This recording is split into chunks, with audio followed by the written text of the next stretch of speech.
मुर्दाबाद मुर्दाबाद प्राइवेटाइजेशन बंद करो बंद करो। निजीकरण के विरोध में बैंक कर्मचारियों की 2 दिनी हड़ताल के कारण यहां खाता धारकों तथा व्यापारियों को भारी दिक्कतों का सामना करना पड़ रहा है। केंद्र सरकार की आर्थिक नीतियों के विरोध में बैंक कर्मचारियों ने जोरदार नारेबाजी के साथ प्रदर्शन किया। नाराज बैंक कर्मियों ने कहा कि केंद्र सरकार बैंकिंग सेक्टर को कमजोर करना चाह रही है। बैंक कर्मियों की हड़ताल के कारण करोड़ों का कारोबार प्रभावित हुआ है। इधर बैंक कर्मियों ने चेतावनी दी है कि यदि केंद्र सरकार ने बैंकों के निजीकरण की प्रक्रिया बंद नहीं की तो आंदोलन तेज किया जाएगा। सरकार के प्राइवेटाइजेशन करने के विरोध में 2 दिन की हड़ताल हमारे United forum of bank union और कई सारे मजदूर संगठनों द्वारा बुलाई गई है। इसमें अधिकारी संघवर्ग भी शामिल है और प्राइवेटाइजेशन का जो है निजीकरण का विरोध किया जा रहा है क्योंकि आम पब्लिक और जनता के लिए मतलब काफ़ी दिक्कतों वाला हो सकता है, क्योंकि 1969 में गवर्नमेंट ने जब प्राइवेटाइजेशन को मर्ज करके उसके बाद नेशनलाइज कराया 18 बैंकों का, तो वो इसलिए कराया कि आम पब्लिक को भी बैंकिंग की सुविधा मिले, गांव-गांव में बैंकिंग की सुविधा मिले। अब अगर गवर्नमेंट प्राइवेटाइजेशन कराती है तो प्राइवेटाइजेशन वाले अपने लाभ को ही ज़्यादा वरीयता देते हैं।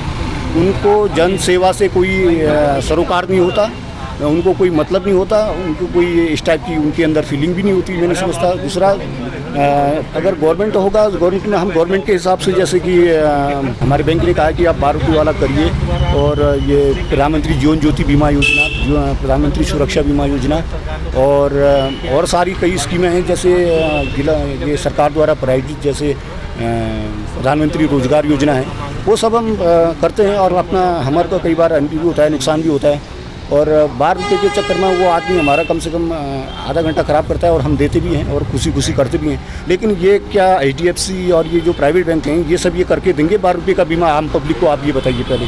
और दूसरी बात, चलो ठीक है, आप प्राइवेटाइजेशन करिए, लेकिन हमारे साथ अपना भी तो करिए ना प्राइवेटाइजेशन। जो आप सरकार हैं, आपकी विधायक भी प्राइवेट होनी चाहिए, आपके मंत्री भी प्राइवेट होनी चाहिए, आपकी सरकार भी प्राइवेट होनी चाहिए। जब आप काम नहीं करेंगे तो आप भी बाहर आने के वो होंगे। अब प्राइवेटाइजेशन इसीलिए किया जा रहा है कि आम मतलब ये जो कि ज़्यादा विकास होगा, तो इससे और ज़्यादा विकास होगा। जब आप लोग, अगर मंत्री लोग आप भी प्राइवेट होंगे, तब आपको पता चलेगा। जब आप अपनी मतलब अपने हिसाब से देखेंगे कि अपनी कुर्सी बचाने की सोचेंगे, आपको काम से उसमें कोई सरोकार नहीं होगा।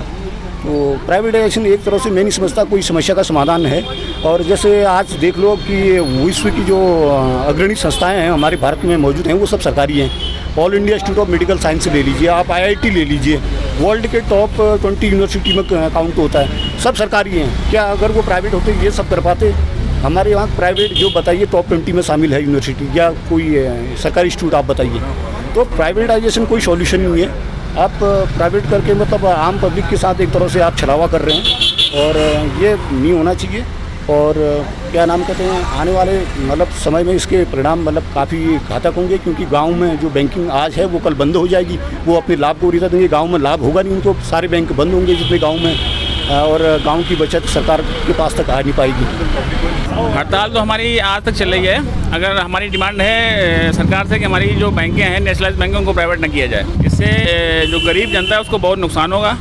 और कोरोना काल में भी हमारी जितनी नेशनलाइज बैंकें सबने बढ़ चढ़ के काम किया है और सब गरीबों की मदद की है, और आज तक सरकारी बैंकें सब मदद करती आ रही हैं। प्राइवेट बैंकें कभी भी किसी गरीब आदमी का खाता नहीं खोलती। खाता खोलने के लिए 10,000 रुपये 5,000 रुपये चाहिए।